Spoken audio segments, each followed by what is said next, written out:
We just finished up an interview with Masoud Pezeshkian, who is the president of Iran, the 70-year-old heart surgeon who leads the country we were just at war with about a week and a half ago. And so our view, which has remained consistent over time, is that American citizens have the constitutional right and the God-given right to all the information they can gather about matters that affect them. Now, can you believe everything you hear from the president of Iran? Probably not.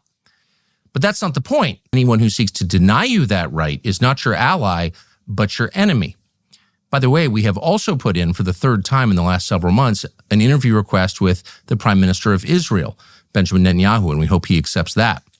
And there are all kinds of questions that I didn't ask the president of Iran, particularly questions to which I knew I could not get an honest answer. There's no chance he's going to answer that question honestly. I didn't bother to ask it. The answer, in fact, from an American perspective, is unknowable. So we dispensed with those, and I asked him very simple questions, such as, what is your goal? Do you seek war with the United States? Do you seek war with Israel? Et cetera, et cetera, et cetera. Again, the purpose of this was not to get to the absolute truth. That's impossible in an interview like this.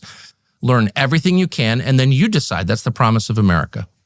This interview will be up as soon as we have done editing it. Many Americans are afraid of Iran. You say you're not afraid, but Americans are afraid of Iran.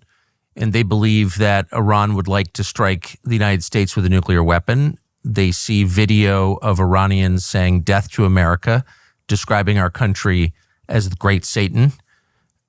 What is your opinion of that? Should we be afraid of Iran?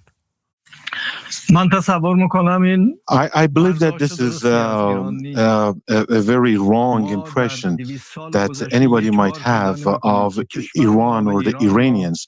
I would like to remind you that Iran has never invaded another country in the last 200 years. When they say death to the United States, it doesn't mean death to, they don't mean death to the people of the United States or even to the officials of the United States. They mean death to crimes, death to killing and carnage.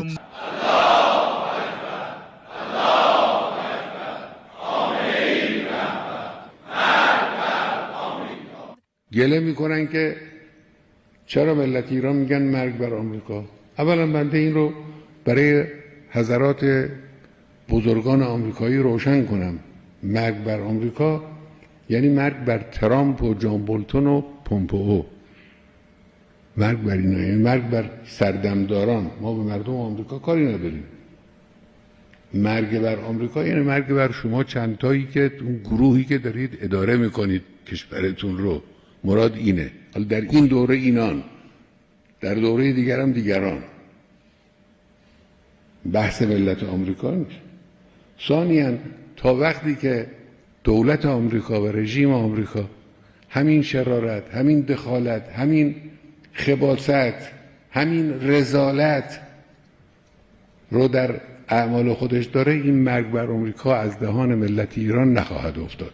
Have you ever heard that an Iranian killing an American? Have you ever heard that? Or a terrorist that was Iranian and he carried out a terrorist attack against the Americans? No, I would like to tell you and remind you that this is not death to the American people or to the officials. Death to crimes and atrocities, to bullying. Two Iranian ayatollahs have issued fatwas against Donald Trump. What does that mean exactly, and what do you think of it?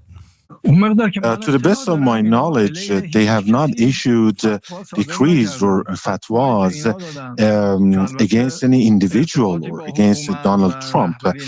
And first off, it has nothing to do with the Iranian government or to His Eminence, the Supreme Leader of Iran.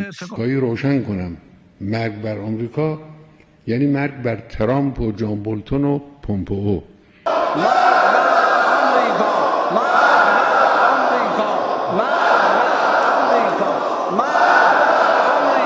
Has Iran ever backed an assassination attempt against Donald Trump? This is actually what Netanyahu is trying to insinuate and to make your people or the president of your country to believe. But this is wrong because Netanyahu, as I said, has its own agenda. It wants to drag the U.S. into forever wars. Mr. President, thank you for taking the time to explain your perspective. I appreciate it.